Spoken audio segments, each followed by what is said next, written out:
Fala galera, belezinha? Depois de contar um pouco melhor a história do gigante Vasco da Gama, né, pioneiro nas glórias, mas que atualmente não vive um bom momento, se você quer saber um pouco mais é só clicar aqui em cima. Eu tô de volta com mais um capítulo da série Futebol em Crise. Afinal, como é de praxe aqui no canal, né, essa série volta toda a primeira quarta-feira de cada mês. Sendo que agora, depois de muito tempo, eu volto a falar de uma seleção. Mas antes de qualquer coisa, já sabe, deixa o like maroto aqui embaixo, marca seu amigo que curte o tema e se inscreve no canal pra gente chegar logo quanto antes a meta de 15 mil inscritos. Sem esquecer também de curtir a página lá no Facebook, de novidade quase todo dia. E, mano, rapidinho, acabou o vídeo aqui, vai pra lá, deixa seu like e tamo junto. Sendo que por último, mas não menos importante, nossa grande parceria com a Fut Fanatics. Onde se você quiser comprar camiseta de clube nacional, internacional ou principalmente de seleção, né, aproveitar a Copa América e tal, é só ficar ligado no link que eu vou deixar no primeiro comentário fixado aqui embaixo e também na descrição do vídeo pra ir lá e adquirir o que você quiser.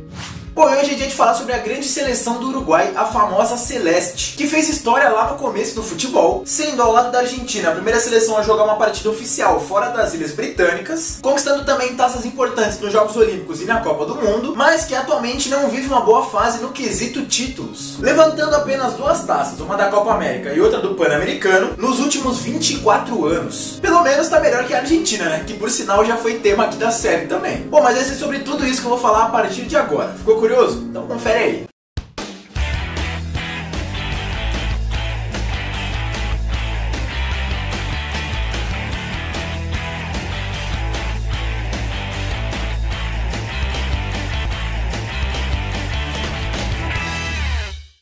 A seleção do Uruguai, que não precisa nem de apresentação, né, possui uma das mais gloriosas histórias do futebol mundial, tendo conquistado um total de 21 títulos oficiais, vencendo nada menos que todas as primeiras competições a nível mundial. Dentre eles, os torneios olímpicos de futebol de 1924 e 1928, vencendo Suíça e Argentina nas respectivas finais, o que acabou lhe rendendo o apelido de Celeste Olímpica, além, é claro, de ter sediado e vencido a primeira Copa da história, passando sem nenhuma dificuldade na fase de grupos, vencendo Romênia e Peru, e depois goleando a então Iugoslávia por 6-0, até encarar ninguém menos que a Argentina na grande final. Lembrando que esse clássico, né, Uruguai e Argentina, vai ser tema do vídeo do próximo domingo. E lá na decisão, o Uruguai não deu nenhuma chance à rival sul-americana, abrindo o placar logo aos 12 minutos com Dourado.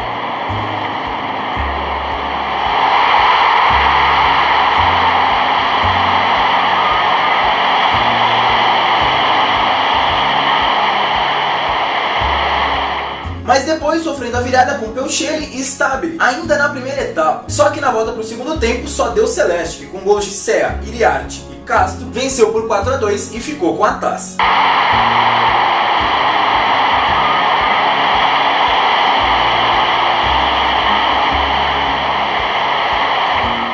Depois disso, no entanto, a primeira campeã do mundo decidiu responder à altura ao boicote europeu, né, para essa primeira Copa, ficando de fora das edições de 34 e 38 que foram sediadas respectivamente na Itália e na França, fazendo a festa então no continente americano com as grandes conquistas da Copa América, levantando em 35 seu 7º título da competição, novamente em cima dos vizinhos argentinos, e em 42, na edição que voltou a ser realizada no Uruguai, foi a vez de conquistar o octa, vencendo, adivinha? Sim, a Argentina mais uma vez na decisão. Só pra ter uma noção, até ali já tinham sido disputadas 11 finais entre argentinos e uruguaios, com a Celeste levando 8 taças. Depois disso, no entanto, por conta da Segunda Guerra Mundial, as Copas de 1942 e 1946 foram canceladas, com a maior competição do esporte da bola nos pés voltando apenas na edição aqui do Brasil em 1950, quando o Uruguai voltou a fazer história, entrando num grupo até que tranquilo na fase inicial, passando pela Bolívia com uma goleada por 8-0 e avançando ao quadrangular decisivo, onde acabou empatando com a Espanha, mas aí na sequência venceu a Suécia, e foi medir forças com ninguém menos que o Brasil, dono da casa no gigante Maracanã, que ainda jogava por um simples empate para ser campeão, já que tinha goleado os dois outros rivais. E quando a bola rolou, foi justamente o Brasil, favorito, quem saiu na frente, com friaça, explodindo em felicidade os quase 200 mil torcedores do Maraca.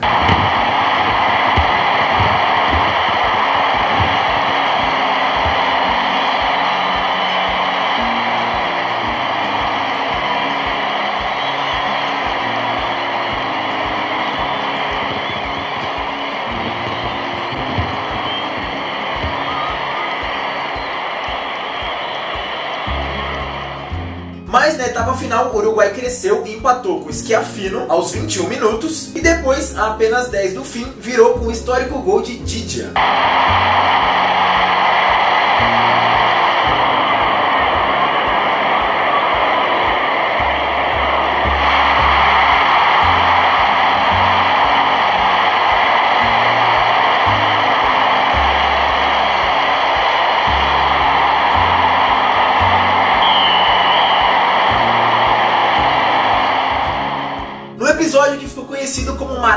ginásio, com os uruguaios calando os brasileiros e fazendo a festa aqui na nossa casa. Sendo que depois disso, não sei se foi praga de brasileiro ou não, o Uruguai só conseguiu mais 3 campanhas de destaque em mundiais até os dias atuais. Primeiro na edição seguinte ao bicampeonato, lá em 54, na Copa da Suíça, quando alcançou a fase semifinal, mas acabou sendo eliminado pela forte Hungria de Puskás por 4-2. Depois, no Mundial do México, em 70, quando acabou reencontrando o Brasil, considerado por muitos como uma das maiores seleções da história, também na semifinal, e dando adeus após perder por 3-0, terminando na sequência novamente na quarta colocação, sendo que a outra campanha de destaque foi mais recente na Copa de 2010, mas que sobre ela eu vou falar melhor daqui a pouco. Nesse período aí de poucas glórias na Copa do Mundo, o Uruguai continuou pelo menos fazendo história na Copa América, voltando a conquistar a competição em 56 novamente em casa, agora vencendo o Chile na grande final, repetindo esse feito nas edições de 59, vencendo a Argentina por nada menos que 5-0, e também na de 67, voltando a vencer os hermanos, só que com placar mais modesto, apenas 1-0. Aí depois disso, o Uruguai amargou mais de uma década em jejum, chegando a ficar de 67 até o início dos anos 80 sem conquistar nenhum caneco, até que foi hora de voltar a ser campeão no extinto Mundialito, ou Copa de Ouro dos Campeões Mundiais, e foi um mini campeonato do mundo realizado entre as temporadas de 80 e 81, vencendo justamente o Brasil na grande final pelo placar de 2-1.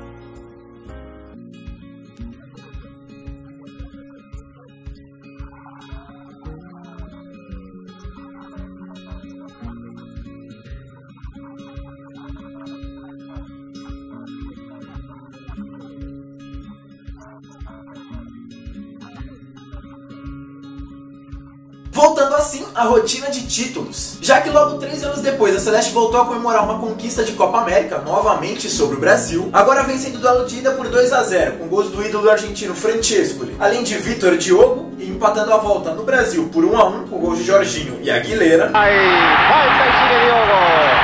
Diogo, Diogo, Diogo, Diogo!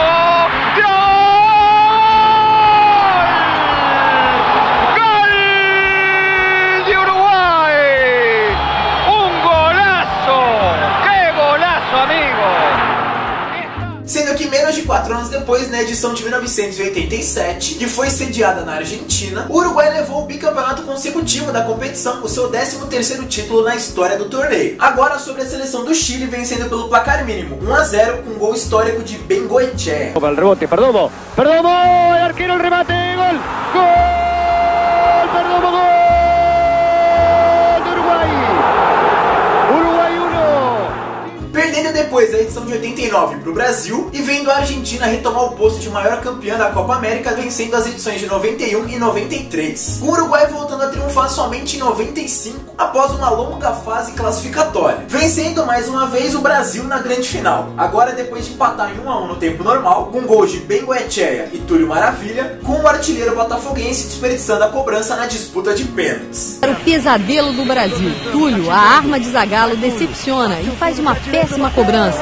Fácil defesa de Alves. Expectativa para a cobrança de Martínez. O gol define a final. E o atacante converte e dá ao Uruguai a conquista da 14ª Copa. E confirma a mística de nunca perder uma decisão no Estádio Centenário. Antes disso, no entanto, a seleção também tinha brilhado nos Jogos Pan-Americanos, levando a inédita medalha de ouro lá em 1983, batendo as seleções da Guatemala e do Brasil no triangular final. Mas em meio a essas conquistas, as campanhas na Copa do Mundo continuavam bem fracas. Em 74, por exemplo, o Uruguai foi eliminado logo na fase de grupos, dando adeus à competição sem vencer nenhum joguinho sequer. Depois, para piorar, ainda ficou ausente das Copas de 78 e 82, voltando a jogar em 86, quando caiu para a futura campeã argentina logo nas oitavas, mesma fase em que deu adeus na edição de 90, agora caindo para a Itália, sendo que nas edições de 94 e 98, a seleção uruguaia também não conseguiu a classificação, voltando somente em 2002, quando acabou dando adeus também de forma precoce, sendo eliminada novamente na primeira fase, voltando a não se classificar em 2006, mas aí depois surpreendendo todo mundo e fazendo história na edição de 2010, passando bem na fase de grupos com 2 vitórias e um empate, diante de seleções como México, França e a anfitriã África do Sul, e depois despachando Coreia do Sul nas oitavas e Gana nas quartas, num jogo muito maluco, com Soares salvando o time nos minutos finais, fazendo uma ponta de goleiro. O desvio tá vivo ainda,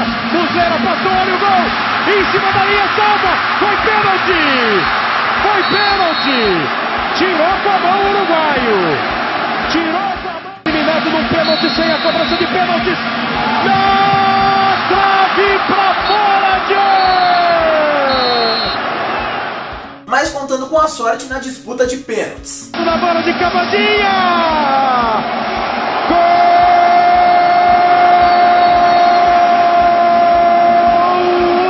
Uruguai está de volta às semifinais da Copa do Mundo.